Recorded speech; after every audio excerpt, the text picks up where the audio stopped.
Film ini diawali dengan diperlihatkannya hutan lebat di pelosok West Virginia. Terlihat dua bucin pecinta alam sedang melakukan kegiatan panjat tebing yang ekstrim. Si lelaki sudah sangat lihai memanjat, namun si cewek terlihat sangat kewalahan. Jelaslah ya. Dan ketika si cowok berhasil naik ke atas duluan, ia pun seperti pamer kepada si cewek. Lihat nih, segini mah kecil neng. Ah, bacot parah. Dan ketika si cewek meminta tolong untuk menariknya karena sudah tidak kuat, tiba-tiba hampir aja jatuh kan. Lalu setelah itu tiba-tiba si cowok menghilang entah kemana.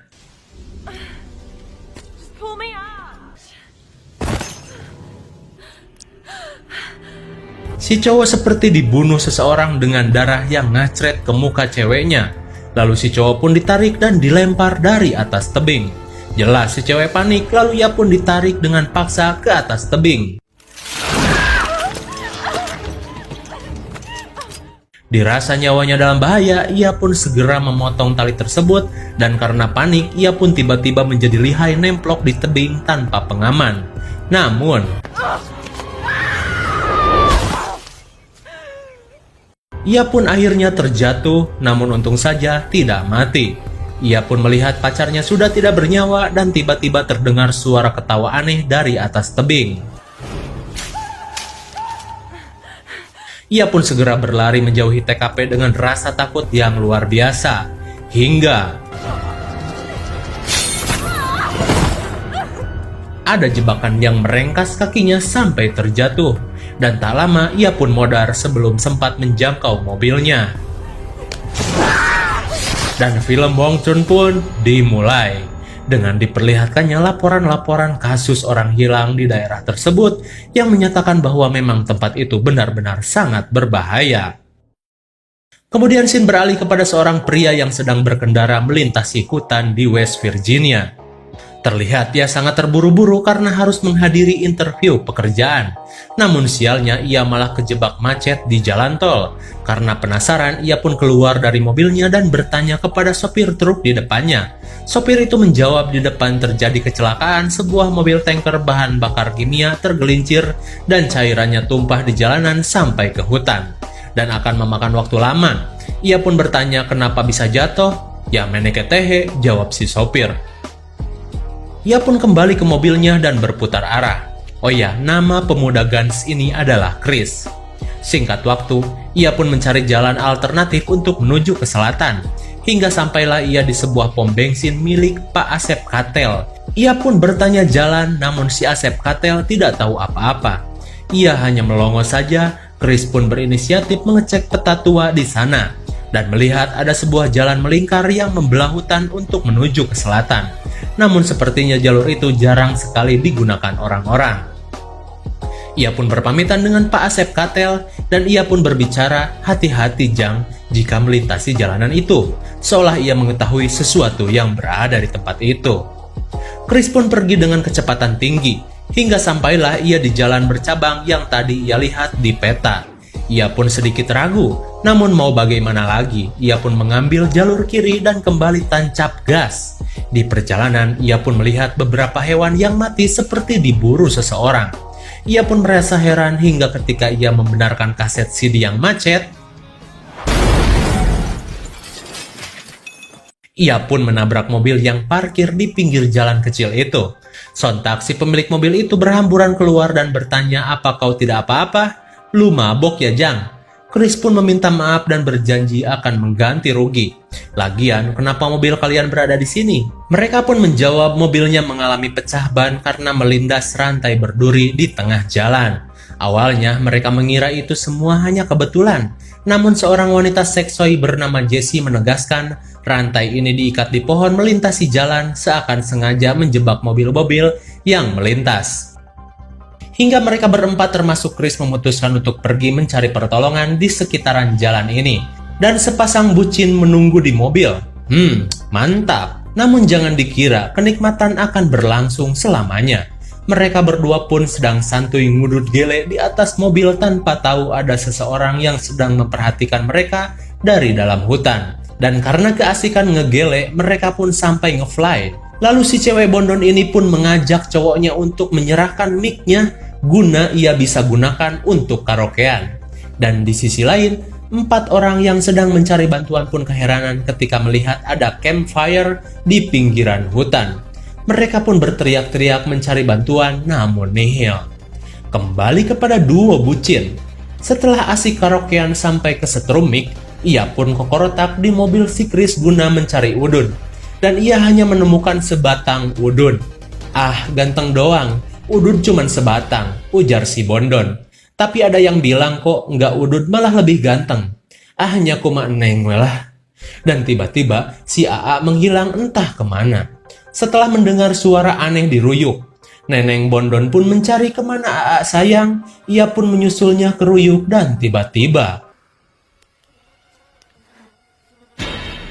ia melihat ada kuping terpotong tergeletak begitu saja. Dan gak mungkin dong kuping monyet, soalnya kupingnya pakai anting. Lalu ia pun kaget dan mundur secara perlahan. Hingga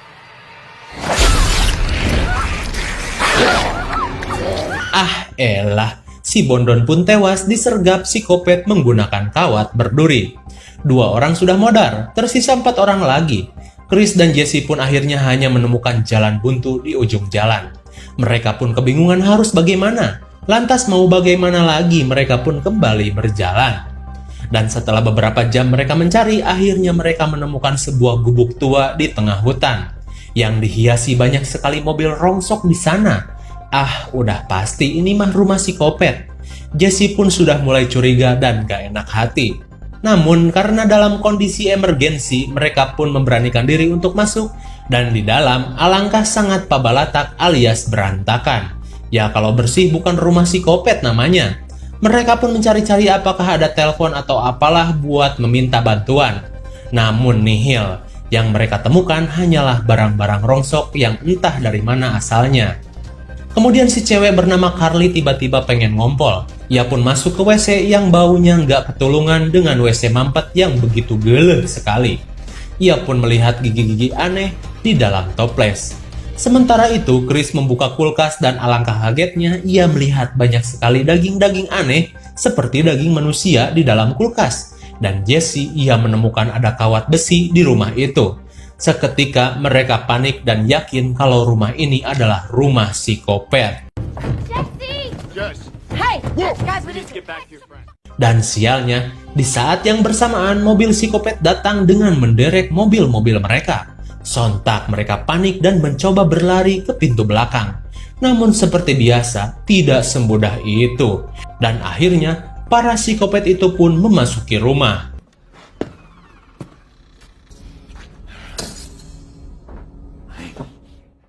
Chris dan yang lain bersembunyi dengan penuh rasa was-was. Hingga mereka melihat mayat Bondon sudah dibawa ke rumah itu untuk dijadikan makan siang. Si Bondon pun dinaikkan ke atas meja dan dipotong-potong seperti hewan kurban. Mengerikan sekali ya. Singkat waktu, setelah puas dengan daging Bondon, para psikopat itu pun tertidur pulas. Lalu Chris dan yang lain berusaha mengendap-endap untuk kabur.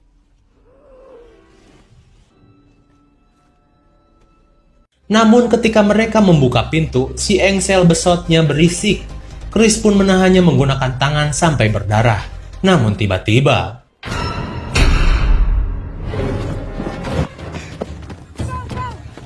Chris pun ngebret seedan-edannya menuju hutan. Karena mereka ketahuan para psikopat pemangsa manusia. Ya kalau kita jadi mereka, kita pasti udah ngompol na calana, leles alias lemes. Dan Chris pun melihat para psikopat itu mengeluarkan mobil kopetnya dan mengejar mereka dengan cara lain. Chris dan yang lain pun semakin panik dan lari kukurusukan ke dalam hutan. Dan hingga akhirnya mereka sampai di sebuah tempat dengan banyaknya mobil rongsokan bekas pembegalan psikopat.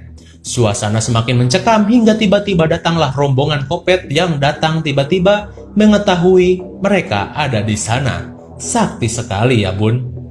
Psikopat-psikopat itu pun mencari keberadaan mereka dan Chris mempunyai siasat dengan akan mengalihkan perhatian mereka. Sedangkan yang lain berusaha merebut mobil tersebut.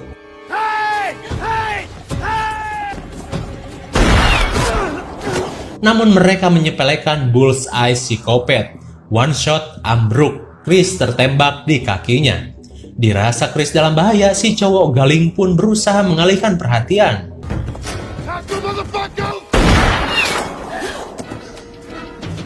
Beruntung ia masih bisa selamat. Chris dan dua cewek pun bergegas mencuri mobil psikopat sambil dikejar-kejar dengan ketawa yang mengerikan.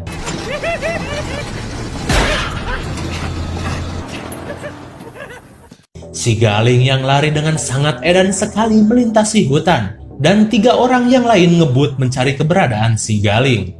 Mereka pun segera menyuruhnya untuk naik ke dalam mobil. Namun, psikopat sudah bersiap dengan panah asmaranya. Lalu, si Galing nggak bisa bergerak dan ternyata ia sudah terpanah hingga 3 kali. Sungguh sangat GG, melebihi panah Hawkeye. Dirasa si Galing tidak punya harapan, mereka pun pergi ngebut dan si Galing menjadi santapan para psikopat. Singkat waktu, malam mulai menjelang dan jalan sialnya buntu. Mau tidak mau mereka harus berjalan di tengah hutan dan akhirnya mereka menemukan ada sebuah menara pengawas. Mereka pun berusaha naik ke atas menara tersebut. Di sana mereka menemukan P3K dan mengobati luka dari Chris. Sedangkan si Carly menemukan ada sebuah radio. Mereka pun berusaha meminta bantuan, namun seperti biasa, kalau tuh radio lancar, bukan film psikopat namanya. Dan ketika mereka sedang berusaha dengan radio bututnya, tiba-tiba para psikopat itu berhasil membututi mereka. Gila sih, bisa dikejar sampai sini boy. Namun seketika para psikopat itu hampir melewati menara, tiba-tiba radio butut menyala dan membuat suara keras. Aduh, cek aing ge giliran lagi ngumpet malah nyala. Alhasil mereka pun diserang di atas menara.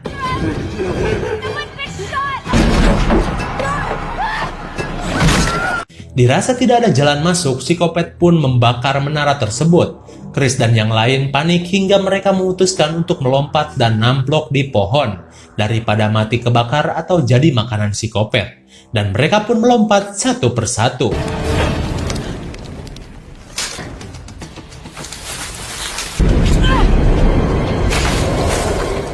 Untung saja masih hoki, namun sepertinya para psikopat itu tahu mereka ada di atas pohon, hingga mereka mengutus psikopat mini untuk menyerang mereka dari atas pohon.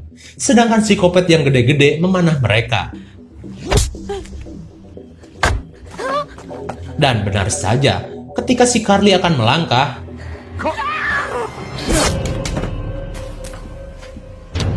ia pun dikampak sampai buntung di bagian mulut, sedangkan badannya jatuh dari atas pohon. Tersisa Chris dan Jesse. Chris pun berencana menjatuhkan psikopat mini dengan dahan pohon, sedangkan Jesse memancingnya.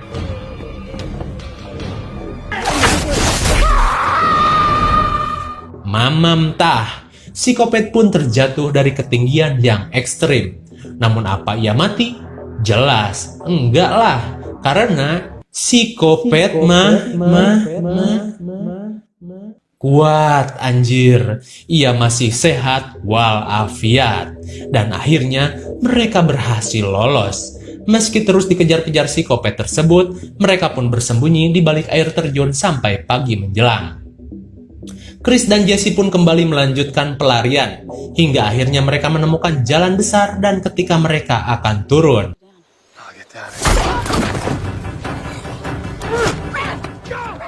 Alas ya boy, Chris pun dilempar ke gawir dan Jesse diculik. Melihat ada mobil polisi, Chris pun segera meminta tolong, namun biasalah selalu ribet dan gak percayaan. Baru percaya pas ia kelilipan panah psikopat. Modar welah. Chris pun segera bersembunyi dan polisi itu pun diambil untuk disembelih. Chris yang tahu Jesse diculik pun langsung nemplok di bawah mobil untuk membuntutinya. Di sisi lain, Jesse pun sedang dirogahala oleh para psikopat. Hingga Chris pun sampai di rumah psikopat itu kembali. Ia pun mempunyai siasat, sementara para psikopat sedang sibuk mengurus tangkapannya. Lalu terjadilah adegan pertarungan yang menegangkan.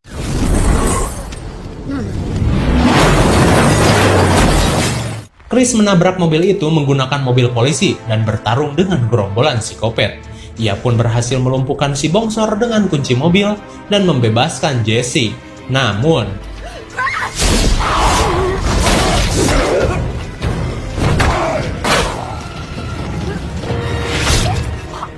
untung saja Jesse membawa panah dan memanah kepala dari psikopat berkampak itu. Tak hanya itu, datanglah psikopat mini menghajar Chris dan Jesse.